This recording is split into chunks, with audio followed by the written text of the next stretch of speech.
Hello everyone, welcome to Raksha Academy. हम लोग अभी पढ़ रहे हैं विज्ञान और तकनीकी के क्षेत्र में भारतीय वैज्ञानिकों का योगदान। अभी तक हम लोग 7-8 साइंटिस्ट कंप्लीट कर चुके हैं। आपके सिलेबस में टोटल 12 साइंटिस्ट हैं। कितने साइंटिस्ट हैं टोटल? 2020 के सिलेबस में टोटल 12। 2019 वालों के लिए एग्जाम का एक क्वेश्चन इस तरह से डायरेक्टली डिकोड कर दिया गया है कि इन 12 साइंटिस्ट में से एक साइंटिस्ट आपसे 6 मार्क्स में पूछे जाने की पूरी संभावना है। पिछले साल यानी 2018 में डॉक्टर एपीजे अब्दुल कलाम का विज्ञान और तकनीकी के क्षेत्र में योगदान पूछा जा चुका है।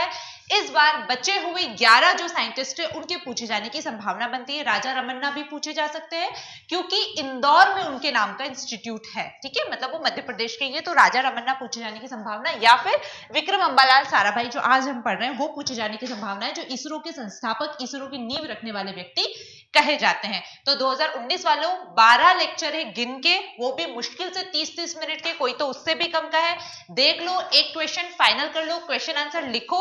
मुझसे किसी ने कहा था कमेंट में यूट्यूब पे, शायद मोक्षगुंडम विश्वेश्वरैया वाला लेक्चर था वो, कि आपने आंसर लिख लिया है, बट आप, मुस्कान नाम है शायद उनका, कि आपको आंसर भेजने के लिए तो एक बार 2020 का चैट ओपन किया जाएगा एटलीस्ट 1 आवर के लिए। जिसने भी इनके ऊपर आंसर लिखे आप लोग सेंड करना, मैं आपको रिव्यू कर दूंगी। 2019 वाले तो माशाअल्लाह कोई आंसर लिख के नहीं भेज रहा है। डीएनए फिंगरप्रिंटिंग आपको लिखने के लिए बोला था, उसके बाद क्लोनिंग आपको लिखने के लिए बोला था, ये लिखने के लिए आपको बोले थे साइंटिस्ट का योगदान। सिंगल आंसर मुझे नहीं मिला है। एक टाइम कैप्सूल के ऊपर नीतू जी ने लिख के भेजा था, बाकी किसी ने लिख के नहीं भेजा।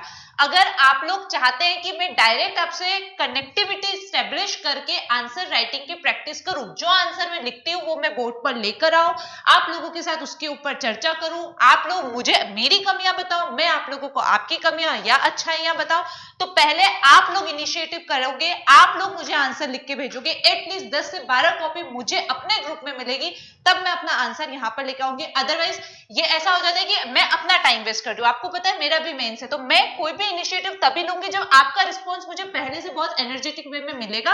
अदरवाइज हम लोग जैसे ठंडे बस्ते की तैयारी कर रहे हैं वैसे ही करते रहेंगे।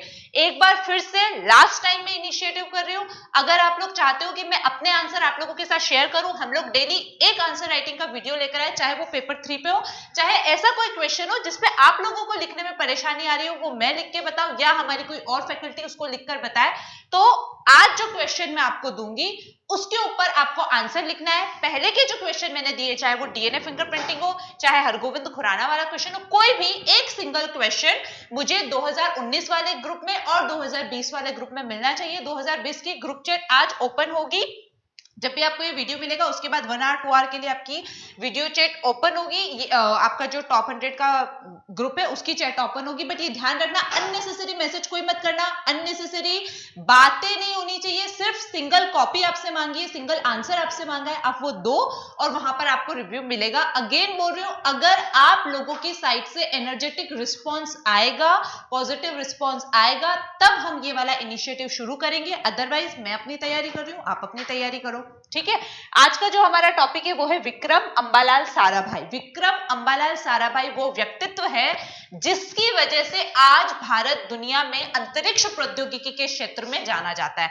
आपको पता होगा, भारत का नाम चाहे किसी भी संस्था ने डुबोया हो, लेकिन इसरो वो संस्था है जिसने भारत को हमेशा ऊंचाइयों पर पहुंचाया है। हर वक्त उसने, चाहे मॉम हो आपका मार्स ऑर्बिटल मिशन हो, चाहे चंद्रयान रहा हो, चाहे आर्यभट्ट रहा हो, पीएसएलवी रहा हो, जीएसएलवी रहा हो, कोई भी रहा हो, इतने जबरदस्त परफॉर्मेंस हमारे साइंटिस्ट ने इसरो के माध्यम से दिए हैं कि भारत की एक अलग ही पहचान स्थापित की। आपको पता होगा 105 सैटेलाइट एक साथ हमने 103 या 105 सैटेलाइट एक साथ हमने अंतरिक्ष में प्रक्षेपित किए, और ये भारत जैसे विकासशील देश के लिए एक बहुत ही महत्वपूर्ण, बहुत ही बड़ी उपलब्धि है। कहने के लिए आपको छोटी बड़ी चीजें लग रही होगी, लेकिन अगर मैं अपना व्यक्तिगत तौर पे बताऊं तो अगर मैं भारत को वैश्विक तौर पे मजबूती प्रदान करने के लिए किसी एक संस्था का नाम लेना चाहूंगी तो पूरे विश्वास के साथ और पूरे प्राउड के साथ इसरो का नाम लेना चाहूंगी। अगर मुझे मेरे देश की किसी एक संस्था पर प्राउड करना होगा तो वो इसरो ऐसी संस्था है जिस पर मैं प्राउड करने के लिए एक बार भी नहीं सोचूंगी कि का इसने कहीं कोई गलत काम किया है। नहीं, इसरो वो संस्था है जिसने हमेशा भारत को सिर्फ और सिर्फ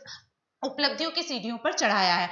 तो हम उस इतनी महत्वपूर्ण संस्था की नींव रखने वाले व्यक्ति विक्रम अंबालाल साराभाई को आज पढ़ेंगे। इन्होंने क्या किया, जब देश में भूखमरी थी तब हमारे देश के नेतृत्व को इसरो जैसी संस्था में करोड़ों रुपए इन्वेस्ट करने के लिए मनाना, अपने ड्रीम के ऊपर, अपनी सोच के ऊपर इतना भरोसा रखना कि वो नेतृत्व, जिसको शायद पता भी नहीं कि अंतरिक्ष प्रौद्योगिकी आगे जाके क्या करेगी, उस व्यक्ति के आत्मविश्वास पे विश्वास करके इसरो जैसी संस्था के लिए इन्वेस्टमेंट कर देता है। ये वो व्यक्तित्व है जिसने भारत में इसको संस्थाओं का निर्माता कहा जाता है।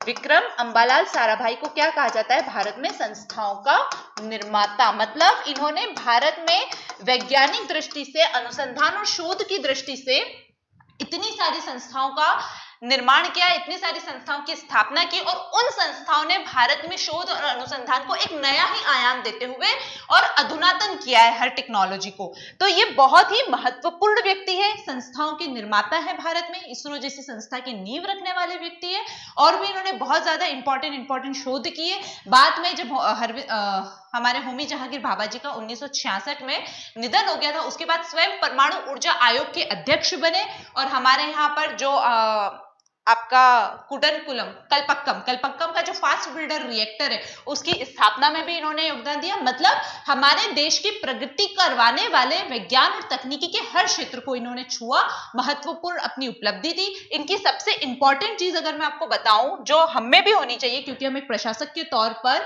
हमारे समाज के सामने, हमारे नेतृत्व के सामने, नेताओं के सामने, पॉलिटिशियंस के सामने, सोसाइटी के सामने, अपने अधीनस्थों के सामने, अपने वरिष्ठों के सामने और अपने पूरे परिवार के भी सामने एक तरह से हम रहते हैं और अपना काम हमको बहुत ही जटिलताओं के साथ करना पड़ता है। उन सब में जो सबसे मेन पावर आती है वो होती है कन्विंसिंग पावर। विक्रम अंबालाल साराभाई की कन्विंसिंग पावर बहुत ही जबरदस्त थी। मतलब एक ऐसा समय जब सब कुछ विपरीत जा रहा हो, उस समय में अपनी ऐसी बातें जो उस विपरीत धारा को और ज्यादा जटिल बना देगी, उस विकट परिस्थिति को और ज्यादा जटिल बना देगी, उसके लिए भी लोगों को तैयार करने की महारत अगर किसी व्यक्ति को हासिल है तो वो थी विक्रम अंबालाल साराभाई। हमें भी एक कन्विंसिंग पावर होनी चाहिए।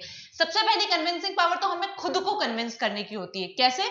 कई बार हमको पता होता है कि मेरा ये काम बहुत अच्छा है, मान लो मुझे पता है कि शायद मैं बहुत अच्छा पढ़ा सकती हूँ या पढ़ा पा रही हूँ, अगर आप लोग अच्छा रिस्पॉन्स दे रहे हो तो, लेकिन खुद को कन्विंस करना कि क्या मैं पढ़ाई के साथ में ये सारी चीजें कर पाऊंगी, ये मेरे लिए बहुत मुश्किल था।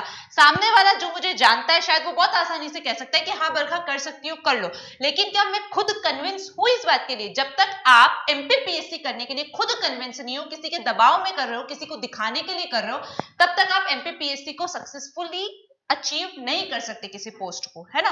तो पहली बात आती है खुद को कन्विंस करने की पावर, जो भी काम आप कर रहे हो। उसके बाद जिन जिन लोगों के साथ आप कर रहे हो, आपका जो एम लेकर आप चल रहे हो, उसके लिए लोगों को कन्विंस करना बहुत मुश्किल है। अगर हम देखें, हम एडमिनिस्ट्रेशन में जा रहे हैं, हम बहुत बड़ी बड़ी सोच लेके जा रहे हैं, हमको यही सुनने को मिलता है कि कुछ नहीं कर पाओगे, सिस्टम में जाके सिस्टम का हिस्सा बन जाओगे, करप्ट नहीं बन पाओगे, अगर करप्शन नहीं करोगे तो वहां इतना करप्शन होगा कि तुम बहुत सफाई के साथ काम भी नहीं कर पाओगे। ऐसे बहुत सारी नेगेटिव चीजें मैंने भी सुनी है, आपने भी सुनी होगी। लेकिन इन सब के बीच में एक ऐसी पावर है जिससे चाहे करप्शन कितना भी हो, मेरा जो लक्ष्य है, मेरा जो ध्येय है, आपका जो एम है, आपका जो टारगेट है, वो आप फुलफिल कर पाओगे। वो एक पावर होती है कन्विंसिंग पावर। अगर आप अपने लक्ष्य के लिए दूसरों को कन्विंस कर लो कि ये बहुत इंपॉर्टेंट चीज है, तो सामने वाला व्यक्ति उसको करने के लिए मजबूर हो जाता है। वो कन्विंसिंग पावर थी विक्रम अंबालाल साराभाई की। मैं ये बोलूंगी एक बार विकिपीडिया पे जाकर विक्रम अंबालाल साराभाई का जीवन परिचय आप लोग डेफिनेटली पढ़ना, आपको बहुत बहुत कुछ सीखने को मिलेगा। मैं स्वयं अपनी बात करूं तो मैं बहुत प्रभावित हूं इस व्यक्तित्व से। इतनी जबरदस्त तरीके से अपनी बातों को कन्वे करना और लोगों को अपनी बातों में शामिल करना, अपने लक्ष्य को औरों का लक्ष्य बनाकर विकास के पथ पर आगे बढ़ जाना, बहुत ही कम लोगों में वो चीज होती है जो मुझे इनके व्यक्तित्व में देखने को मिली। एक बार आप लोग जाकर मेरे कहने पर विकिपीडिया पर विक्रम अंबालाल साराभाई का और जागरण जोश, दो जगह पे मैं आपको बोलूंगी, एक तो जागरण जोश और दूसरा विकिपीडिया, इस दो जगह पर जाकर आप लोग विक्रम अंबालाल साराभाई का व्यक्तित्व जरूर पढ़ना। आप लोगों को वो चीजें सीखने को मिलेंगी। पढ़ना लिखना सब लोग कर रहे हैं, लेकिन कहीं ना कहीं अपनी पर्सनालिटी की ग्रूमिंग भी बहुत ज्यादा जरूरी होती है।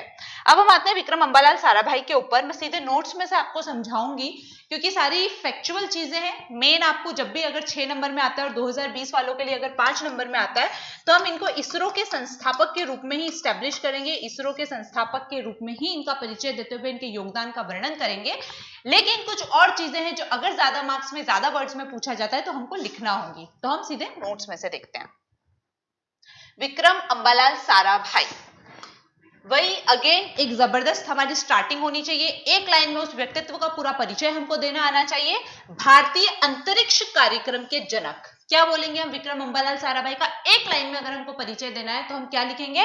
भारतीय अंतरिक्ष कार्यक्रम के जनक। सिंगल लाइन में जिस जिस वैज्ञानिक का जो जो परिचय मैंने आपको बताया है, मैं अभी भी बोल रही हूं, कंपल्सरीली रट लेना और वही लिख कर आना, चाहे 3 नंबर में पूछे, चाहे 5 नंबर में, चाहे 11 नंबर में, और 2000 वाली भी एज इट इज, जिस नंबर में भी पूछे, इंट्रोडक्शन आपका इतना ही जबरदस्त होना चाहिए। कंपल्सरीली बोल रही हूं, रट लेना।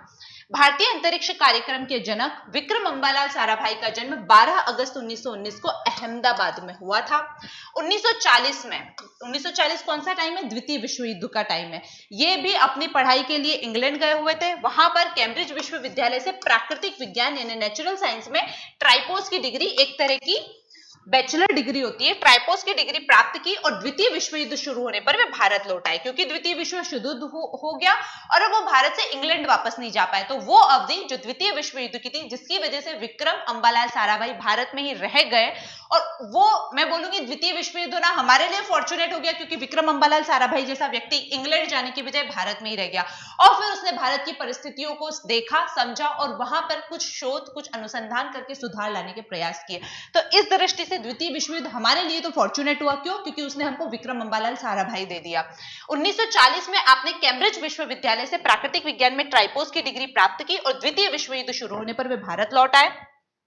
जब वो भारत लौट आए तो मैंने आपको जब विक्रम सीवी रमन बताया था, तब मैंने आपको बताया था चंद्रशेखर वेंकट रमन वो व्यक्ति है जिन्होंने बहुत सारे साइंटिस्ट को जन्म दिया, मतलब उनके अंडर बहुत सारे साइंटिस्ट ने काम किया, बहुत कुछ सीखा। तो वैसे ही हमारे विक्रम अंबालाल साराभाई ने भी इंडियन इंस्टीट्यूट ऑफ साइंसेज जो बेंगलुरु में है आपका, वहां पर चंद्रशेखर वेंकट रमन के अंडर कॉस्मिक रेज यानी ब्रह्मांड की जो किरणें होती है उनके ऊपर अपना शोध आरंभ किया।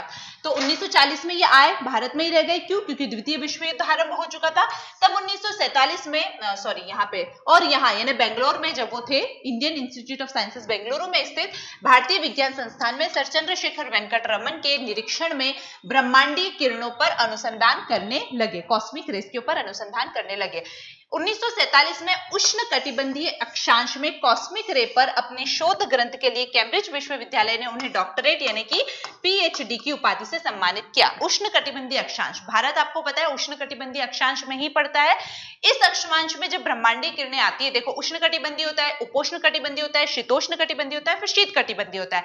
ब्रह्मांडीय किरणें जब अलग अलग जगह पड़ती है तो उनका अलग अलग प्रभाव होता है। अगर मैं आपको अरोरा ओरियोलिस और बोरियोलिस का नाम अगर आपने सुना होगा, मुझे हिंदी में नाम नहीं ध्यान आ रहा है उसका, तो आपको पता होगा जब ध्रुवीय क्षेत्रों में, आपके जो पोलर क्षेत्र होते हैं, ध्रुवीय क्षेत्रों में जब ब्रह्मांडीय किरणें चुंबकीय क्षेत्रों से टकराती है, ये मान लो ब्रह्मांडीय किरणें आ रही है, और जब वो यहाँ के पृथ्वी का जो चुंबकीय क्षेत्र होता है उससे टकराती है तो बहुत ही खूबसूरत प्रकाश उत्पन्न करती है, वही अरोरा ओरियोलिस और बोरियोलिस कहलाता है। तो देखो ब्रह्मांडीय किरणों का ध्रुवीय क्षेत्रों में क्या प्रभाव हुआ, जब ब्रह्मांडीय किरणें पृथ्वी के ध्रुवीय क्षेत्र के चुंबकीय क्षेत्र से टकराई तो एक बहुत ही खूबसूरत प्रकाश उत्पन्न करती है। अगर आपने नहीं देखा हो तो मैं वापस बोलूंगी, देखना, शायद मेरे ख्याल से डिस्कवरी या नेशनल ज्योग्राफिक चैनल पे, या ऐसे भी आप यूट्यूब पे सर्च करोगे अरोरा ओरियोलिस और बोरियोलिस को, तो आपको मिलेगा कि होता क्या है। और मैं बोल रही हूँ कि आप लोग देखना, बहुत ही फैसिनेटिंग, बहुत ही खूबसूरत नजारा होता है। किस तरह से आसमान में ऐसा लगता है आतिशबाजी हो रही है, बहुत ही ब्यूटीफुल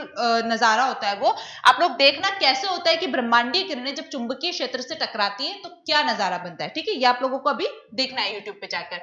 तो जब ध्रुवीय क्षेत्रों में इस तरह का प्रभाव हो रहा है तो शीतोष्ण क्षेत्रों में कुछ और होता होगा, उपोष्ण क्षेत्र में कुछ और होता होगा, और उष्ण कटिबंधीय क्षेत्रों में कुछ और होता होगा। तो जो उष्ण कटिबंधीय क्षेत्र है यानी कि भूमध्य रेखा 0 डिग्री से लेकर 15 डिग्री नॉर्थ और 15 डिग्री साउथ के बीच का जो एरिया है, इस वाले एरिया पे ब्रह्मांडीय किरणों का क्या प्रभाव होता है, कॉस्मिक रेज का क्या प्रभाव होता है, इसके ऊपर उन्होंने शोध की। जबरदस्त उनका शोध ग्रंथ था, जिसकी वजह से कैम्ब्रिज विश्वविद्यालय ने उन्हें डॉक्टरेट की उपाधि से नवाजा। और क्या किया इन्होंने,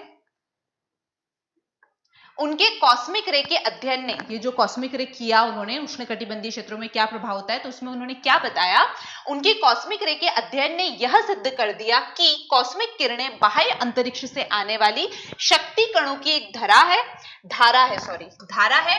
पृथ्वी तक आते आते रास्ते में वे सूर्य से, पृथ्वी के वातावरण से और चुंबकीय शक्ति से प्रभावित हो जाती हैं। जो चीजें आज हम देख रहे हैं कि जब पृथ्वी पर ब्रह्मांडीय किरणें आती है तो विकिरित होती है, प्रकिरणित होती है, प्रभावित होती है, अरोरा ऑरियोलिस और बोरियोलिस बनाती है। ये सारी चीजें किसने बताई, आपके विक्रम अंबालाल साराभाई ने बताई कि जब भी ब्रह्मांडीय किरणें अंतरिक्ष से पृथ्वी तक आती है तो सूर्य से भी वो प्रभावित होती है, पृथ्वी के वायुमंडल से भी प्रभावित होती है और फिर वो पृथ्वी पर आती हैं। डॉक्टर साराभाई एक महान संस्थान निर्माता थे। उन्होंने विभिन्न क्षेत्रों में बड़ी संख्या में संस्थान स्थापना में अपना सहयोग दिया। तो यह विज्ञान और तकनीकी के क्षेत्र में उनका एक और महत्वपूर्ण कंट्रीब्यूशन हुआ। उन्होंने कौन कौन से संस्थान बनाए, इन्होंने अहमदाबाद वस्त्र उद्योग अनुसंधान association, Ahmedabad textile institute of research and, Hindi में आप देख लेना इसका, अहमदाबाद वस्त्र उद्योग अनुसंधान एसोसिएशन के गठन में महत्वपूर्ण योगदान दिया, जो भारत में वस्त्र उद्योग के आधुनिकीकरण की दिशा में एक महत्वपूर्ण कदम था। अभी तक टूटी फूटी मशीनों से, चरखे से या किसी तरह से बहुत ही मुसीबतों के साथ, दिक्कतों के साथ आपका उद्योग चल रहा था, वस्त्र उद्योग। उन्होंने उसके क्षेत्र में अनुसंधान को बढ़ावा दिया, शोध को बढ़ावा दिया और नई नई टेक्नोलॉजी के अपग्रेडेशन के थ्रू उन्होंने वस्त्र उद्योग का आधुनिकीकरण किया। और उन्होंने कौन सी संस्था की स्थापना की, पहला अहमदाबाद टेक्सटाइल एसोसिएशन, दूसरा 1947 में, मेन वो उनकी जन्मभूमि अहमदाबाद थी इसलिए ज्यादातर काम उनके अहमदाबाद में ही हुए, ये याद रखना है विक्रम अंबालाल साराभाई के बारे में।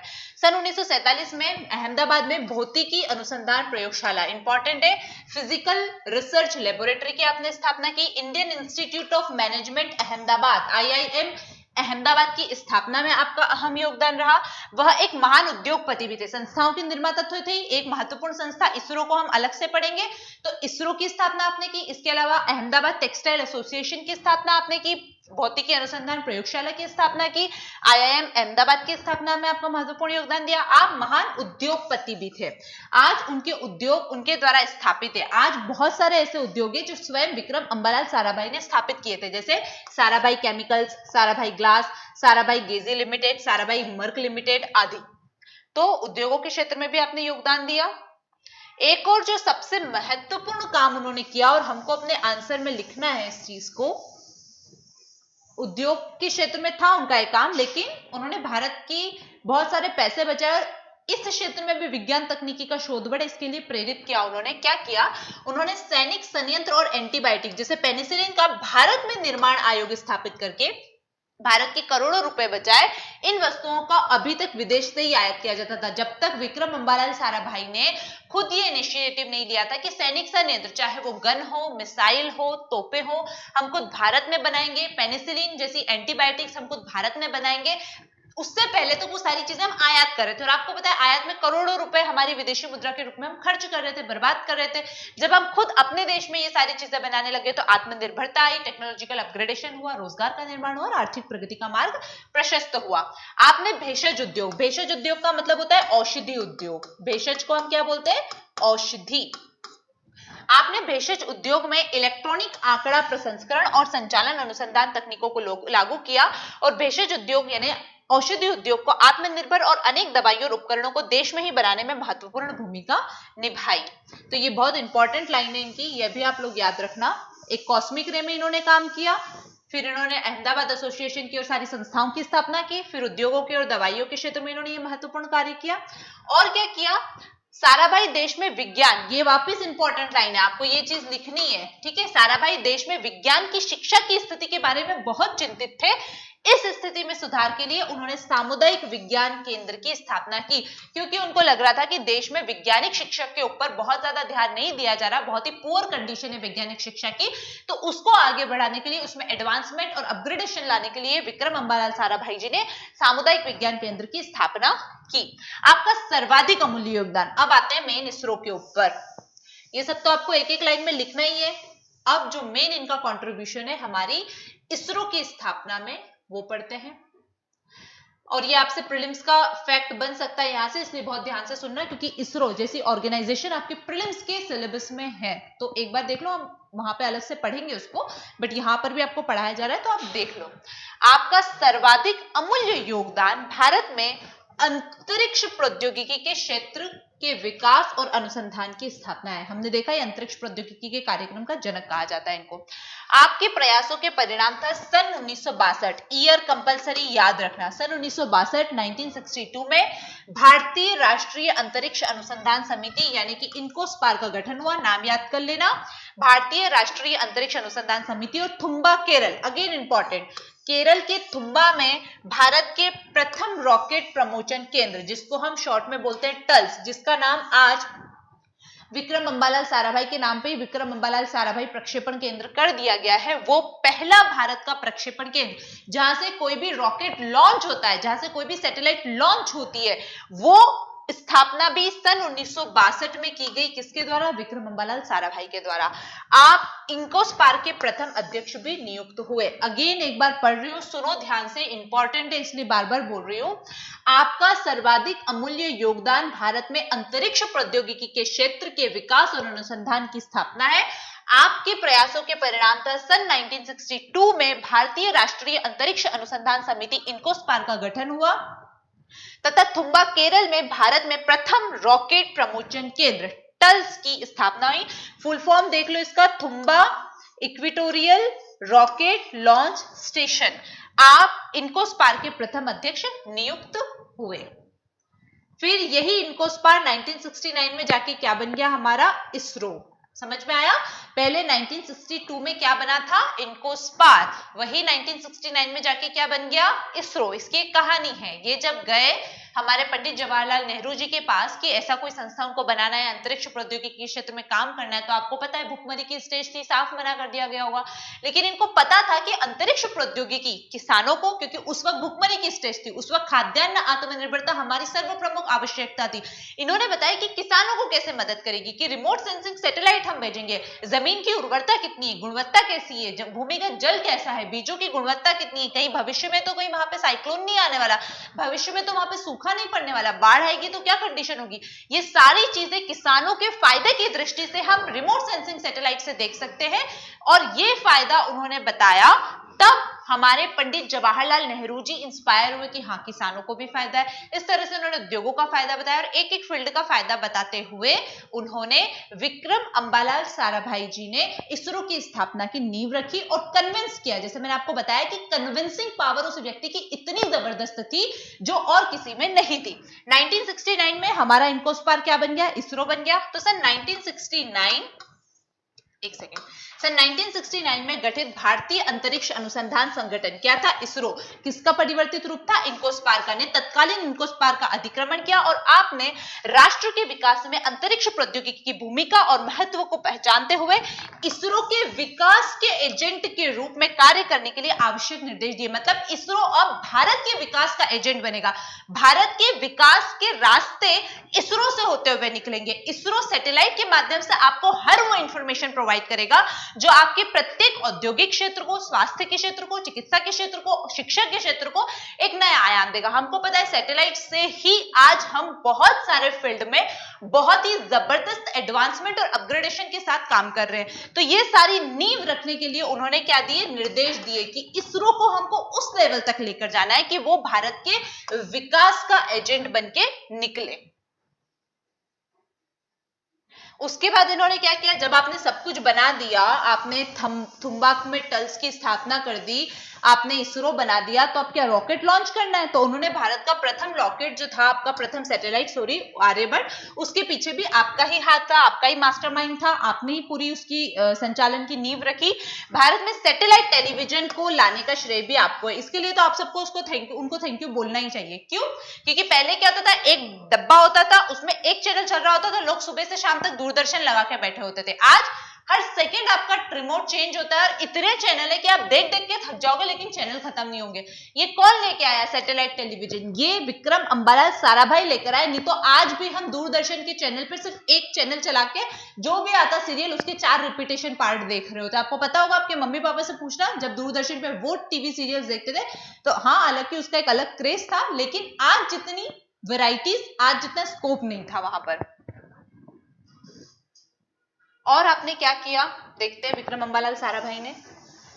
ये आंसर आपको लिखना है, अच्छे से समझ लो, लास्ट में थोड़ी सी भूमिका बताऊंगी आंसर की। अगर आंसर आया तो इसके बाद हम आंसर राइटिंग की सीरीज स्टार्ट करेंगे, अदरवाइज नहीं करेंगे। बार बार मैं टॉप 100 ग्रुप बोल रही हूँ, जहां तक मुझे ध्यान है आप सब टॉप 100 से परिचित होंगे। टॉप 119 का बैच चल रहा है, टॉप 120 का बैच चल रहा है। अगेन बोलूंगी बहुत कम कीमत है, अभी फिर से हमारे यहाँ पर ऑफर शुरू हुआ है। आप सिर्फ 9,999 रुपए में 2020 के लिए prelims plus mains plus interview का कोर्स परचेस कर सकते हैं। और सबसे अच्छी बात इसकी ये है, अगर आप कहीं और ऑनलाइन कोर्स परचेस करने जाएंगे, आप किसी वीडियो को एक बार, दो बार, ज्यादा से ज्यादा 5 बार देख सकते हैं। हमारे यहाँ पे आप कोर्स लो, 1 साल की वैलिडिटी लो और 365 बार उस वीडियो को देखो, कोई रोक टोक नहीं है।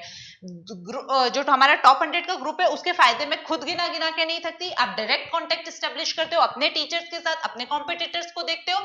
पूरा का पूरा प्रीलिम्स और मेंस का फ्री मटेरियल अवेलेबल है। एप्लीकेशन के ऊपर 250 से ज्यादा फ्री वीडियोस पड़े हुए, एक बार जाकर एटलीस्ट चेक तो करो कि क्या सच में आपको जिस चीज की नीड है, जिस गुणवत्ता की, जिस स्तर की आपको आवश्यकता है, क्या रक्षा एकेडमी आपको अवेलेबल करवा पा रही है। आप टेस्ट पेपर जाके देखो, चाहे प्रीलिम्स का देखो चाहे मेंस का देखो, मेंस में हाफ एन आवर से लेकर 3 आवर तक के अलग अलग चैलेंजेस के पेपर पड़े हुए हैं। और सबसे इंपॉर्टेंट बात जो मैं आपको कहना चाहती हूँ, अभी रक्षा एकेडमी के टॉप 100 के 600 प्लस स्टूडेंट्स 3 घंटे का पेपर लिख रहे हैं। और कोई आपका कंपटीशन हो ना हो, ये 600 बच्चे आपका कंपटीशन जरूरी है। अभी भी अगर किसी ने पढ़ाई शुरू नहीं की है तो अब मैं बोल रही हूँ पढ़ना शुरू कर दो, वरना एग्जाम कब आ जाएगा और कब रिजल्ट हाथ से निकल जाएगा किसी को पता नहीं चलेगा। कहां से पढ़े, कैसे पढ़े, आनंद सर की स्ट्रेटेजी से लेकर रक्षा एकेडमी के एप्लीकेशन पर 250 से ज्यादा फ्री वीडियोस पढ़े। कहीं से तो शुरुआत करो, कहीं घूमने की जरूरत नहीं है। हम खुद बोलते हैं अगर हमने एक बार पढ़ा दिया, चाहे रक्षा एकेडमी का कोई भी टीचर पढ़ा रहा हो, सिंगल सर्च की जरूरत नहीं है उसके बाद आपको। इतनी कॉन्फिडेंस के साथ, इतनी गारंटी के साथ अगर आपको कोई भी एकेडमी पूरे मध्य प्रदेश में, इवन पूरे इंडिया में कहीं इतने कॉन्फिडेंस और इतनी गारंटी के साथ कोई बात बोल दे, तो आप रक्षा एकेडमी पे फ्री कोर्स अवेलेबल करवा लेना। बट इतना गारंटीड आपको कहीं नहीं मिलेगा, इतनी कम कीमत पे इतनी गुणवत्ता का पूरा मटेरियल, पूरा स्टडी का एक एजेंडा, एक रणनीति और टीचर्स के साथ इतना एस्टेब्लिश्ड कॉन्टैक्ट। बाकी आप लोगों की इच्छा है, आप लोगों को पढ़ना है पढ़ो, हम लोगों का काम पढ़ाना और खुद से पढ़ना है तो हम लोग वो कर रहे हैं। इसके अलावा अगर आप कभी कोर्स परचेस करते हैं और आप RA बरखा कोड यूज करेंगे तो उस पे आपको कुछ 10% का डिस्काउंट मिल जाएगा अगर आप खरीदना चाहें कोर्स। तो अगेन बोलूंगी, आपको नहीं खरीदना हो तो ऐसे बच्चे जो पैसों की कमी की वजह से MPPSC जैसी एग्जाम नहीं दे पा रहे, एटलीस्ट उनको सजेस्ट तो कर दो जाके।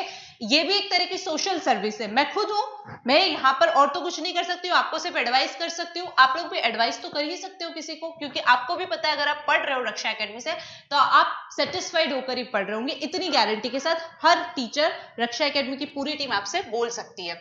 और क्या किया था विक्रम अंबालाल साराभाई ने? साराभाई ने सामाजिक और आर्थिक विकास की गतिविधियों के लिए अंतरिक्ष विज्ञान और प्रौद्योगिकी में छुपी हुई व्यापक क्षमताओं को पहचानना इन गतिविधियों में। अब उन्होंने जब इनकी अंतरिक्ष प्रौद्योगिकी की क्षमताओं को पहचाना होगा कि वो किस तरह से भारत के अलग अलग क्षेत्रों में विकास को नए आयाम दे सकती है, तभी तो उन्होंने पंडित जवाहरलाल नेहरू जी को मनाया होगा कि आइए इन्वेस्ट कीजिए, चाहे भुखमरी हो, लेकिन आपको पता है कि यही चीज आपको बाद में बहुत पैसे दिलाएगी, बहुत विकास के अवसर उपलब्ध कराएगी। तो इन्होंने उन छुपी हुई व्यापक क्षमताओं को पहचाना और इन गतिविधियों में क्या क्या उन्होंने फायदे बताए उस वक्त, संचार, मौसम विज्ञान, मौसम संबंधी भविष्यवाणी, प्राकृतिक संसाधनों के लिए अन्वेषण आदि शामिल है।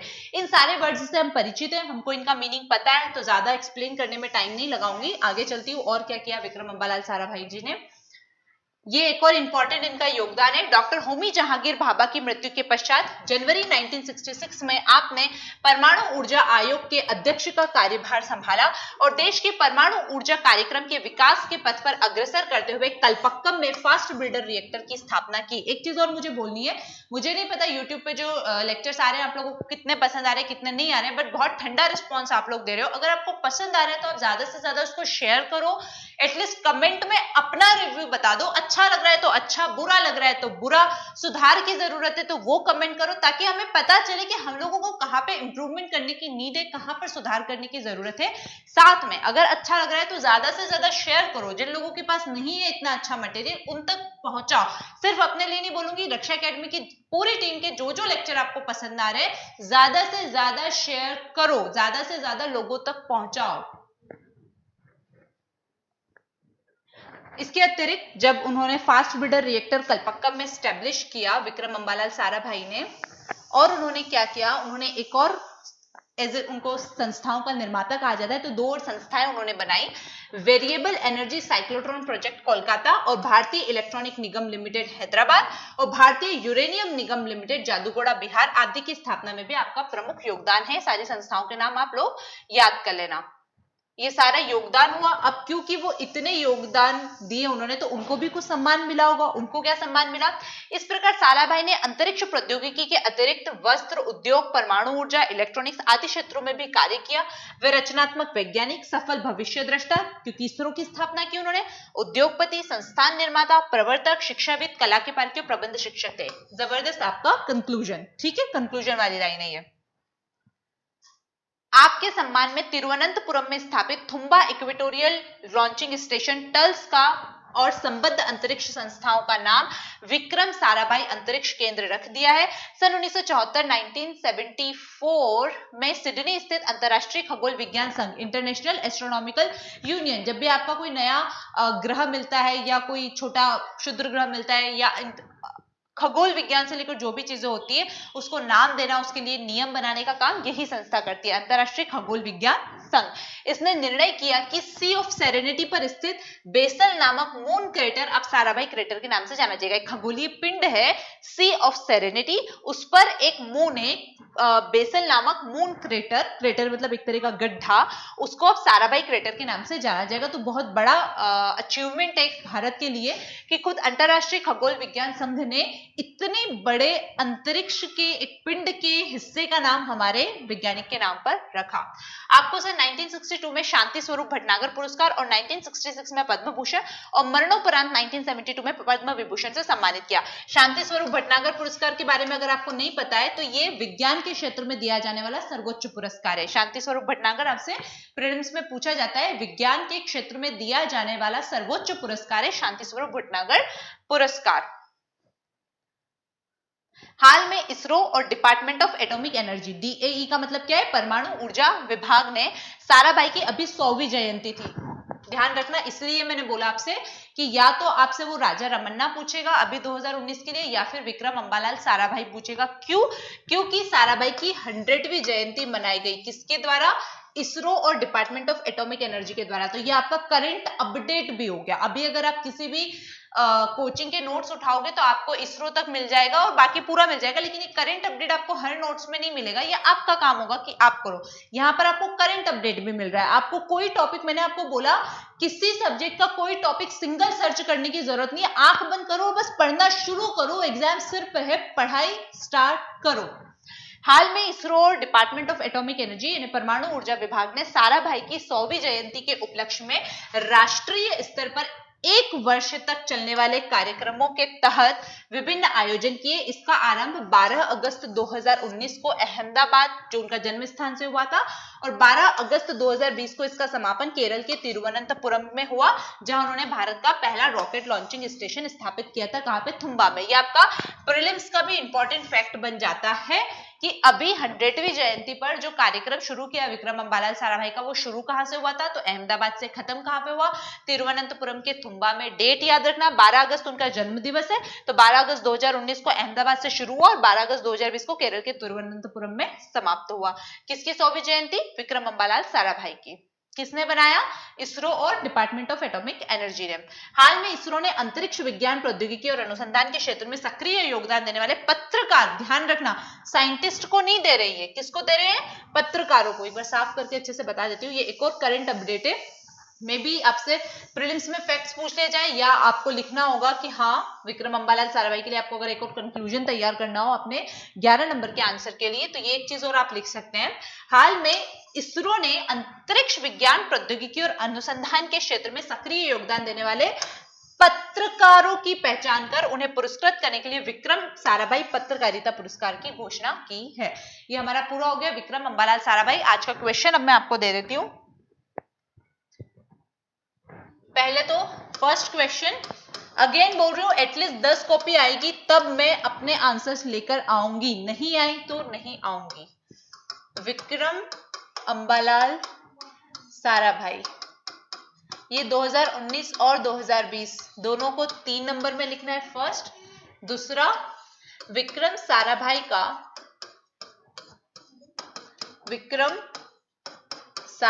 का अंतरिक्ष या भारतीय विज्ञान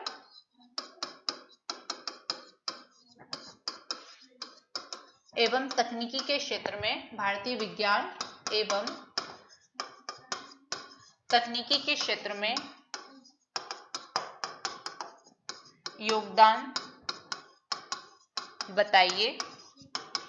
यह है आपका दीर्घोत्तरीय प्रश्न, यानी कि 2020 वाले इसको लिखेंगे 11 नंबर के लिए और 2019 वाले इसको लिखेंगे 15 नंबर के लिए। एक बार इनका स्क्रीनशॉट ले लो, फिर एक नंबर और बताऊंगी, एक क्वेश्चन और बताऊंगी। ये देखना है विक्रम अंबालाल साराभाई आपको 3 नंबर में लिखना है। विक्रम साराभाई का भारतीय विज्ञान और तकनीकी के क्षेत्र में योगदान, ये आपको दीर्घोत्तरीय प्रश्न के लिए लिखना है। एक क्वेश्चन जो तीसरा है आपका वो लिखना, विक्रम साराभाई का अंतरिक्ष प्रौद्योगिकी के क्षेत्र में योगदान। अंतरिक्ष अभी पढ़ाया है तो शायद समझ में आ गया होगा कि मैंने भारतीय विज्ञान तकनीक अलग क्यों पूछा और अंतरिक्ष प्रौद्योगिकी अलग क्यों पूछा है ना। विक्रम साराभाई का अंतरिक्ष प्रौद्योगिकी के क्षेत्र में योगदान, ये 2019 वाले 5 नंबर के लिए लिखेंगे, 6 नंबर के लिए लिखेंगे और 2020 वाले ये वाला क्वेश्चन आपका 5 नंबर के लिए लिखेंगे। ठीक है, 50 वर्ड्स और 100 वर्ड्स में होगा। तो ये 3 क्वेश्चन आपको लिखने हैं। अगेन बोल रही हूँ, अगर कॉपीज आई तब मैं अपने आंसर्स लेकर आऊंगी, अदरवाइज जैसे पहले के क्वेश्चन निकल चुके हैं वैसे ये वाले क्वेश्चन भी निकल जाएंगे। हम लोग अपनी तैयारी कर रहे हैं, हमारे ग्रुप के बच्चे अपनी तैयारी कर रहे हैं। आप लोग अपनी तैयारी कहाँ तक लेकर जा रहे हो, क्या सही दिशा में हो, क्या सही मटेरियल के साथ विद इन टाइम अगर आपका रिजल्ट आ जाता है तो कुछ कम समय में ही आप अपनी तैयारी पूरी कर सकते हो या नहीं, एक बार अपने आप से सवाल पूछो। नहीं तो अभी से जागो, तैयारी में लगो, कहीं से भी करो, किसी भी प्लेटफॉर्म से करो, लेकिन तैयारी शुरू करो। ठीक है, थैंक यू।